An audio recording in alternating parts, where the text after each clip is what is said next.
First weekend of the 2020 college basketball season, and we're still trying to get used to empty arenas across the country with limited attendance, but players and coaches making the most of this unique offseason to inspire change and strive for equality. Welcome you now inside the Peterson Event Center. Jason Earle and Shayla Scott with you today. Shayla, I know you watched a lot of college basketball this weekend. It's awesome to see so many teams back in action. It really is. It's so nice that these teams made it to the court. Some teams didn't over the weekend. I think the biggest thing that is on the players' minds is playing. We made it. We're here again, a second game. Let's get it in. That's right, and both these teams played on Wednesday. Pittsburgh got a victory in wire-to-wire fashion over George Mason, winning by 15. And Hofstra Wednesday at Army won that game by 3. 56 points in the paint for Hofstra in that game. That's something to watch out for today. Now inside the booth here at Ambrose Urbanic Field, Jason Earle alongside me, Alex Jaffe and Rachel McCrigger.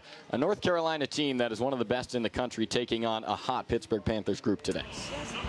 We welcome you now inside the Peterson Event Center. Jason Earle alongside me, Amanda Sile. It's the 11th annual school day here. Students from across the area coming to the Peterson Event Center to see some basketball and to see a Panthers team that has plenty of newcomers, including Amber Brown.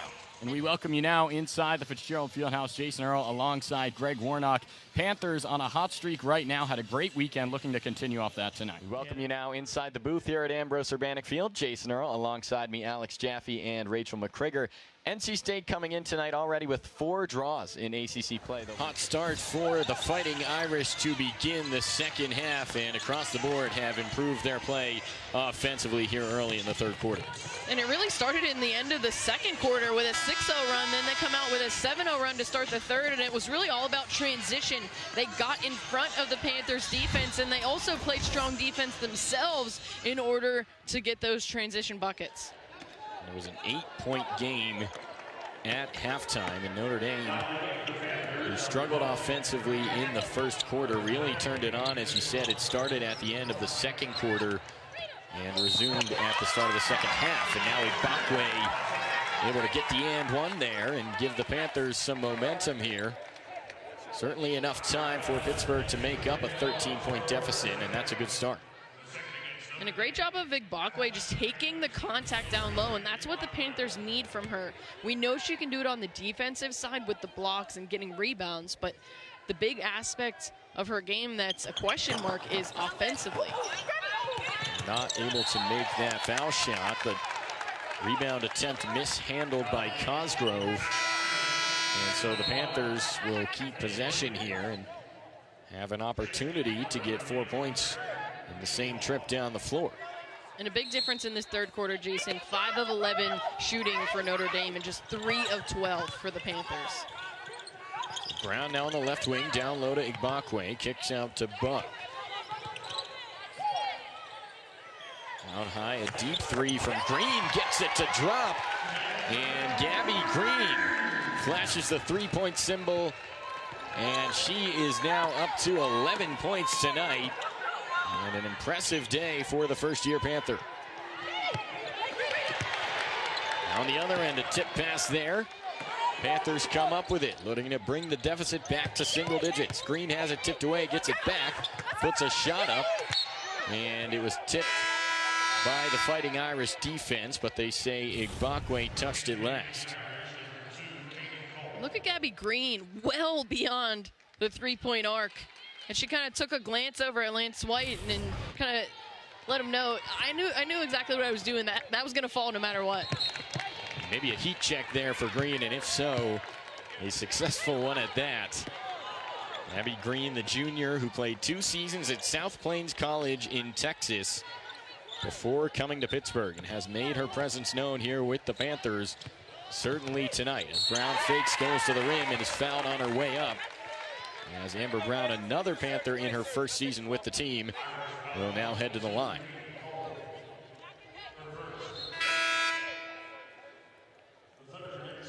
And we talked about Gabby Green for the Panthers earlier on, and talked about how she was able to score 18 points in the season opener in her first career game with the Panthers, and then kind of fell off a little bit, then had 14 points against Ole Miss over the Thanksgiving break.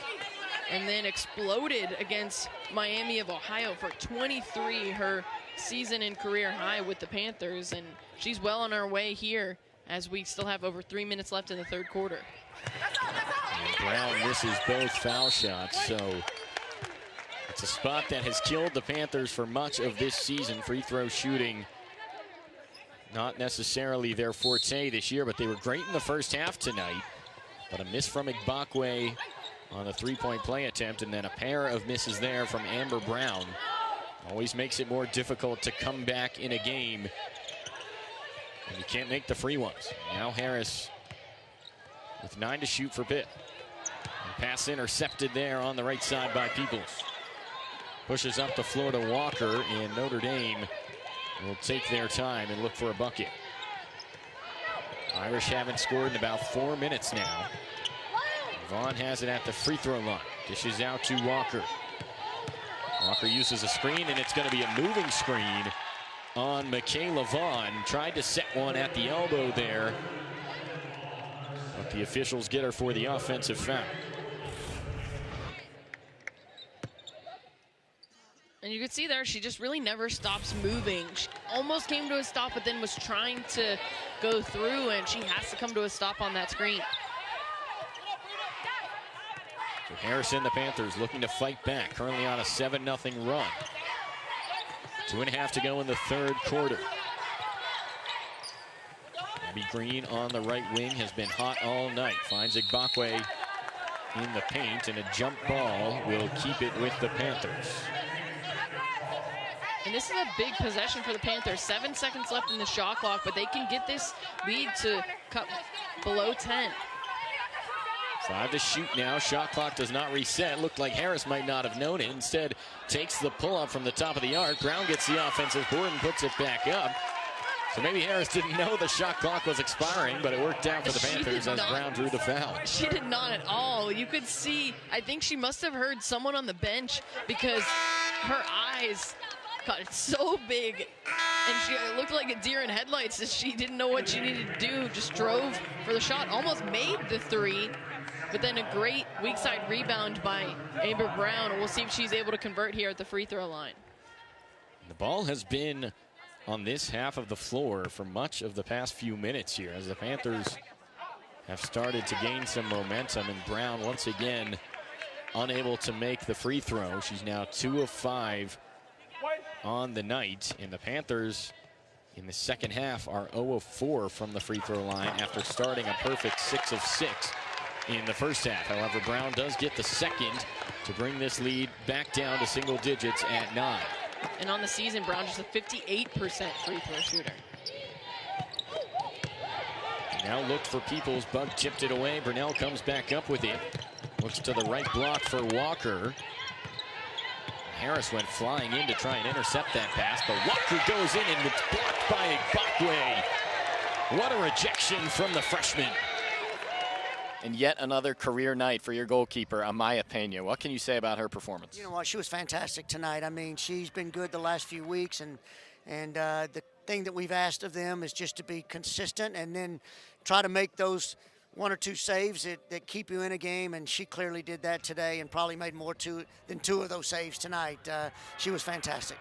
Pittsburgh defeats NC State 2-1 tonight here with Panther goalkeeper Amaya Pena, who had another career-high 11 saves this evening against NC State. What allowed you to be so successful tonight? Jason Earle alongside Greg Warnock, and now happy to welcome our special guest, Heather Like, here inside the Fitzgerald Fieldhouse between the Panthers and Buckeyes today.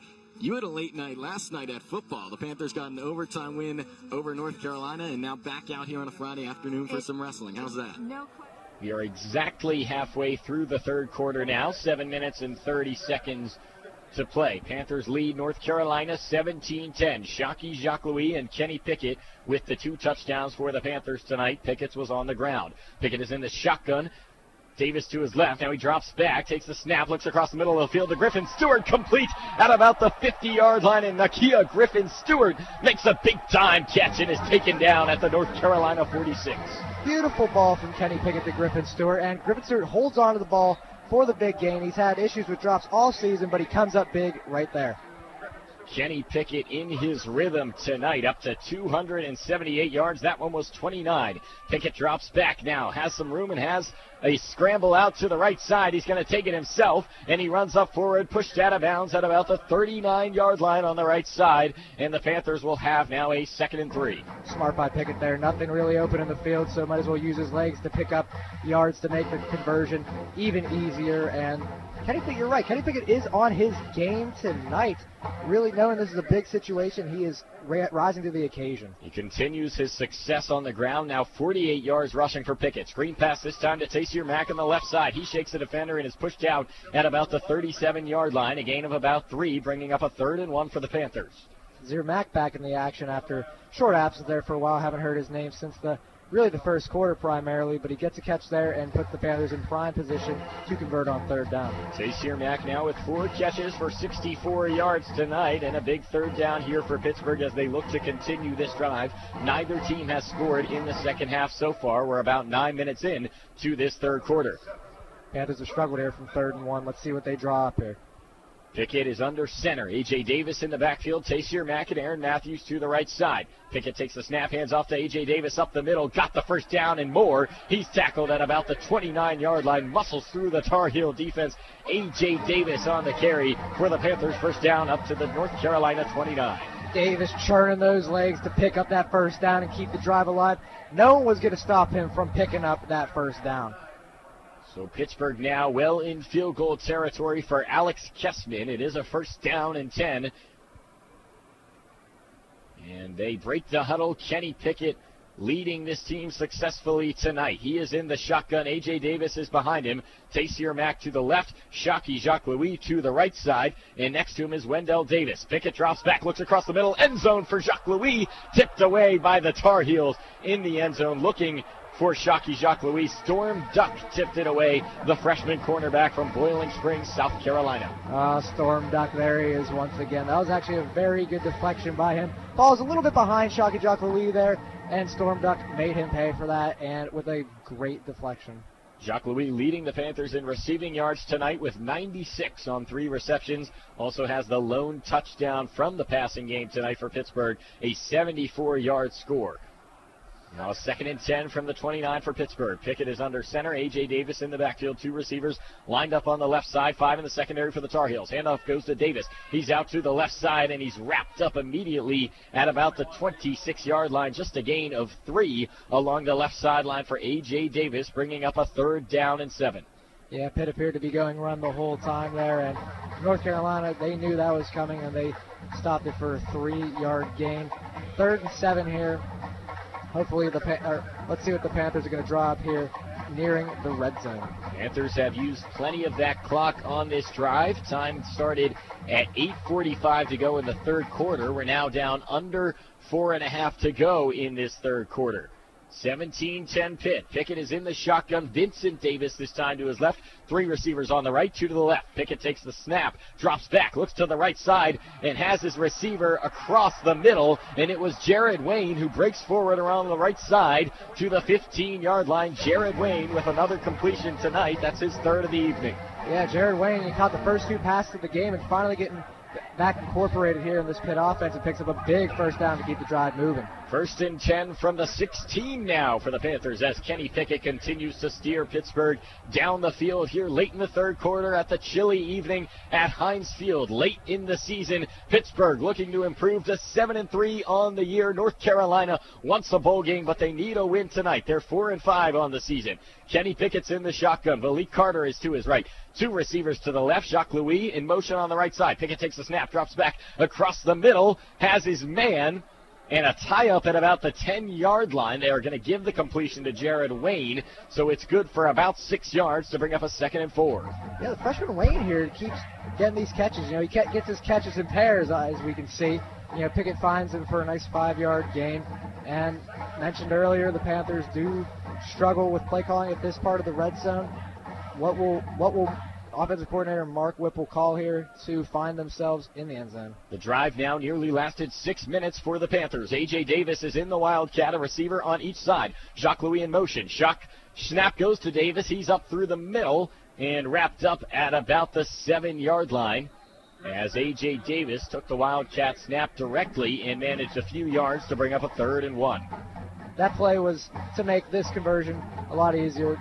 Panthers do like to run the Wildcat here when they are at this part of the field, and it does work to good succession. Kenny Pickett here. If I had to think about Tony Romo right now, I'm thinking it's going to be some crosser route, completion, first down. That's my crystal ball pick for the play. And it'll be officially ruled as a 3rd and 2 from the 8 here. A 6-minute drive for the Panthers. Pickett is now under center. 2 receivers to the right. A.J. Davis in the backfield. Handoff goes to Davis. He's up around the right side. Barrels past the defender and across the goal line for a Pittsburgh touchdown. A.J. Davis, the junior from Lakeland, Florida, puts the Panthers on the board. Once again, they lead 23-10 after a 6.5-minute drive here in the 3rd quarter at Heinz Field. Boy, am I glad my crystal ball prediction was wrong right there. A.J. Davis to the outside, gets himself in the end zone. Offensive line did a great job of giving him a hole to find his way there, and the Panthers get a 2-possession lead late in the 3rd quarter. Miles Dorn tried to bring him down, but couldn't at the goal line as A.J. Davis is just too strong, and Pittsburgh now up 24-10 after the perfect extra point attempt from Alex Kessman. Oscar Shibwe, the Big 12 Freshman of the Year preseason, has 6 points, 4 rebounds tonight in 7 minutes, and he does come back out onto the floor, just as you said, Mike. 11-13 to go in the first half, and shooting free throws for the Mountaineers is Chase Harler, the senior guard. The Mountaineers are going very big right now with the forward and center position, so the rebound is going to be key for Champagne, who has a big test with him here. 1-1 for Harler. He misses off the back rim, but Shibwe grabs the board over the outstretched arms of McGowens, and a foul is called on Trey McGowens on the rebound. And Oscar Shibwe will shoot a 1-1 of his own now. And, I mean, we saw it there. It was kind of unfair for Champagne to be there with Shibwe. Shibwe's a lot taller. He was just able to reach over him, and Champagne get caught trying to get the ball, and that's going to be another foul. And a correction, that is the 10th foul on the Panthers. Reminder, we're 9 minutes in, so it's a double bonus for Oscar Shibwe. First shot is off the back rim, no good. Tony jumped up and tipped it back into the bucket. Shibwe was angry that he missed it, and he'll get another. It's 12-12 here at the Pete. Oscar Shibwe came into the contest 1 of 1 on free throws. West Virginia has played just 1 game. Now he takes a couple dribbles and gets ready for his second, which is in, to give West Virginia a 13-12 advantage. I really think Tony forgot that there was a double bonus. He was just like, I can't believe we're already in double bonus. I think that's exactly what he thought. 9 minutes in here at the Pete. West Virginia with 18 fouls as Xavier Johnson drives with the left hand. He's pushed to the floor. Now Xavier Johnson will shoot a 1-1 as Brandon Napper is called for the foul. That's the first on the sophomore guard from South Charleston, West Virginia. Hey, at least you can say the rest are down the middle. They're calling it on both sides. They certainly are. Looks like Bob Huggins is going to lose his mind down there. So West Virginia is in the double bonus. The Panthers on the next foul will be in the double bonus as well. We haven't even reached the halfway mark of the first half. Xavier Johnson's free throw is off the front rim, no good. Rebounded by Derek Culver and the Mountaineers, who lead by 1. And another missed free throw. It's just been distorted. And a 3 in the corner from Sean McNeil from the right corner. He had 4 points a week ago against Akron and now gets the 3 to put the Mountaineers up 4. And see, a missed free throw turns into an easy 3 for the West Virginia Mountaineers. Johnson at the top of the key finds a wide open Champagne in the corner. He takes a step back jumper that's in for 2. Justin Champagne with his first points of the night for Pitt. And great job by Johnson there to find Champagne wide open. Bring it up the floor for the Mountaineers is Napper, and he finds Culver on the right wing. Back to Napper at the top of the key. Defended by McGowens and Xavier Johnson. Now McNeil on the left side. Corner 3 for Chase Harler is an air ball, too long. Rebound by Champagne. Xavier Johnson now carries it up the left side of the floor. Defended by Napper on the left wing. 22 on the shot clock. 10 minutes left in this first half. Johnson steps back, looks for Tony cross court, but it's over his hands and out of bounds. And those are the possessions you kind of wonder where Xavier Johnson has nothing going, but he doesn't bring it up back to the start, back to the top of like the T of the pit logo to just try to reset everything. You try to make something happen, and caught up in his dribble and try to throw the ball out, was not able to. Johnson with 4 points, 3 assists, and he's 2 of 2 from the field tonight against the Mountaineers. Panthers in a 2-3 zone. Johnson and McGowan's are at the top. Koulibaly's in the middle, down low. Champagny and Tony on his sides. McGowan's defending Napper. Handoff goes to McNeil. McNeil on the left wing, defended by McGowan. Now to the right side for Chase Harler. Back to the top of the arc for McNeil, who puts up a 3, finds the net, and West Virginia is up 19-14. An impressive series here from Sean McNeil as he drills his second 3 in the past 2 minutes. The zone makes you become a three-point shooter, and that's your dream if you're McNeil. McNeil sees that he has his opening and has taken it and made it back-to-back time. Johnson now at the top of the arc, tightly defended by Brandon Napper. 14 on the shot clock for Xavier and the Panthers. Dishes to Champagny on the right wing for 3. Off the back rim, no good. Koulibaly chases down the rebound, saves it in the corner before it goes out of play. 17 on the shot clock. Koulibaly drives baseline, off the glass and in for the freshman from Baliko Bali. And that was a good move there, able to put the ball on the ground as a big man and tiptoe at the sideline and get the extra 2. Now the Panthers force a turnover in the backcourt, but Chase Harler comes up with it, throws the alley-oop pass to Shibwe, who brings it down. Now pump fakes and puts the shot up for 2. Oscar Shibwe has 8 points tonight after that one. The gamble almost worked out for the Panthers, but when you do try to gamble, you're left with a 3-1 opportunity, and West Virginia's going to get that almost every time. And a correction, that's 10 for Shibwe tonight, just 12 minutes in. Koulibaly hands off to Tony. Now to Xavier Johnson on the left side. He drives baseline on Napper. Fadeaway jumper is short. Shibwe grabs the rebound. That's his 6th of tonight. That's never really Xavier Johnson's game, a fadeaway jumper. Now pass forward to the corner for Harler. He takes the 3. It bounces off the rim. No good. Shibwe is everywhere for West Virginia. He gets the putback for 2. 23-16 Mountaineers. Oscar Shibwe is dominant. Forces a Panther timeout.